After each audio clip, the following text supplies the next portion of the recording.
The ACT Party is a major force in New Zealand politics and the second largest party in the coalition government.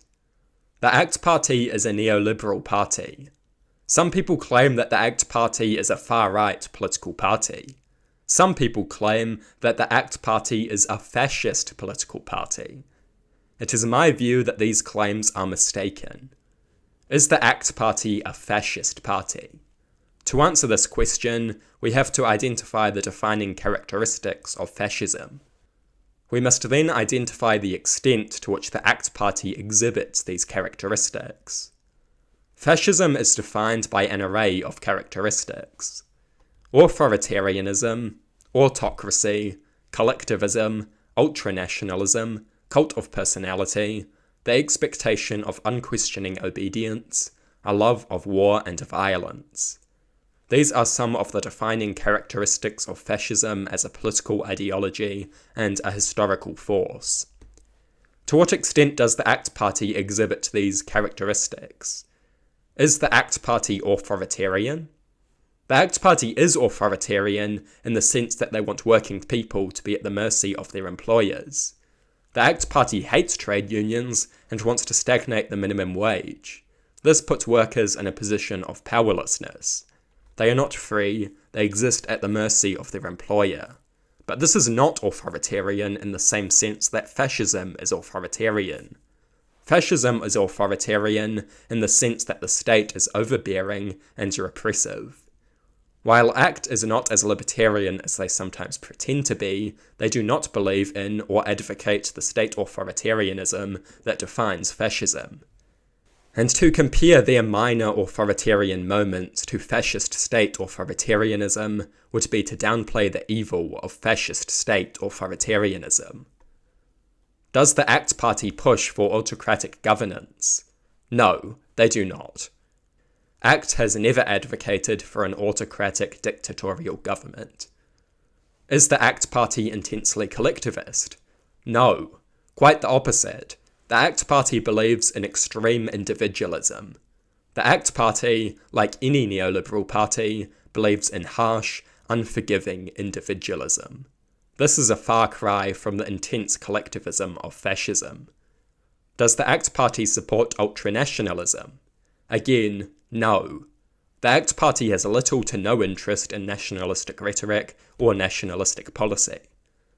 Does the ACT Party revolve around a cult of personality?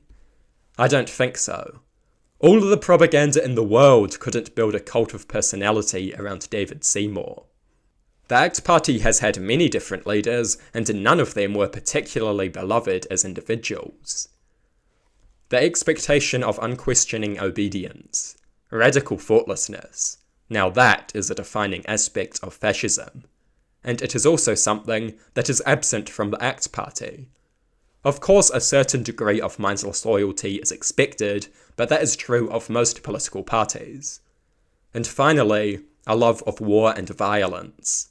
The ACT Party does not have much interest in war or violence. They want to give weapons to Ukraine, and they like tough-on-crime rhetoric, but that is about as close to war and violence as they get.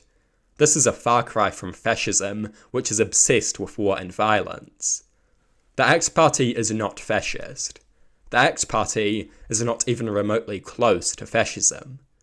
The ACT Party exhibits few, if any, of the defining characteristics of fascism. Fascism has many characteristics, and the ACT Party lacks most of these characteristics. If fascism has three core characteristics, they are collectivism, ultranationalism, and authoritarianism. The ACT Party exhibits none of these characteristics, and is therefore not even remotely close to being fascist. Of course, this is not to say that the ACT Party is good. The ACT Party is terrible, but that does not make them fascist. Fascism is often said to be defined by anti-communism and anti-liberalism. The ACT Party is anti-communist, but so is basically everyone in mainstream politics. This is a minor characteristic of fascism. It is far from sufficient to warrant the application of the label. And as for anti-liberalism, the ACT Party is not anti-liberal. The ACT Party is a liberal party. They believe in progress and reason. They believe in freedom, equality, and democracy. They may not believe in these things as much as they should. They may not believe in these things in the right ways, but broadly speaking, they do believe in these things. Broadly speaking, the ACT Party does believe in the defining values of liberalism. The ACT Party is not anti-liberal, as a fascist party would be. The ACT Party is not fascist. The ACT Party is not even close to being fascist. They are trash. They are deranged, donor-serving, anti-worker neoliberal reformers. But they are not fascist. Not even close. The ACT Party has some similarities to fascism. Both fascism and the ACT Party support a societal order defined by extreme hierarchy. However, the kind of hierarchy supported by fascism is very different to the kind of hierarchy supported by ACT. Fascism supports hierarchy based on nationality, race, ethnicity, sexuality, gender, economic class, and political position. The ACT Party supports class hierarchy. The ACT Party loves class hierarchy, but they do not support many of the hierarchies that fascism supports. Simple support for hierarchy is a notable similarity, and it is what makes both the ACT Party and fascism right-wing. Right-wing parties, systems, and ideologies are defined by a general support for hierarchy. Left-wing parties, systems, and ideologies are defined by a general opposition to hierarchy. Support for hierarchy does make the ACT Party right-wing, but simple support for hierarchy does not make the ACT Party fascist. The ACT Party is vile. They believe in donor-serving anti-worker policies. They believe in tax cuts for the wealthy, paid for by cuts to the public services that ordinary people rely on. They believe in deregulation and privatization. They believe in union busting and stagnant minimum wages. The ACT Party likes to exploit and encourage division. But the ACT Party is not a fascist party, and to call them a fascist party is to downplay the evil of fascism. Fascism is very real, but thankfully it is not in New Zealand's parliament. We must be careful to make sure that this remains the case. Normalising the concept of fascism through inaccurate usage of the term is dangerous. When we claim that governing parties are fascist, we normalise fascism and downplay the evil of fascism. This is a big mistake.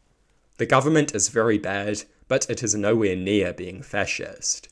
We must criticise the government, we must point out all of their failures and flaws, but we must not normalise fascism. We must not downplay the evil of fascism through inaccurate use of the term. We should not undermine the credibility of our arguments with indefensible accusations. There are countless strong criticisms of the ACT Party and this government. We do not have to make anything up. Inaccurate rhetoric serves only to undermine the credibility of otherwise strong arguments.